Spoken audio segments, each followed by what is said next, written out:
Welcome to the Slop Farm. Enjoy the video. In this video, I will show how to chrome plate at home. Start by setting up a well-ventilated workspace and wearing full protective gear immediately. I will walk you through surface prep, metal activation, and the basic electroplating chemistry in simple steps. Follow safe chemical handling and disposal practices and work slowly on practice pieces first.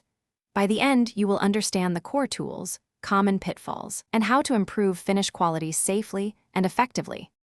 Collecting the right materials makes the project far easier and safer.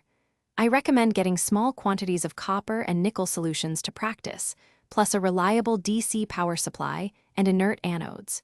Use deionized water for rinsing and avoid tap minerals that ruin finishes. You will also need plating racks, a thermometer, and a gentle agitation method. I'll describe how to combine these items and set up a clean, controlled plating bath for repeatable results. Start with meticulous cleaning because contamination ruins chrome plating. Degrease, then etch or activate the metal with a mild acid to ensure adhesion. Apply a thin copper or nickel strike layer first for most substrates, then build up the decorative chrome with short, controlled passes. Monitor current density, temperature, and bath chemistry, and keep a log for adjustments.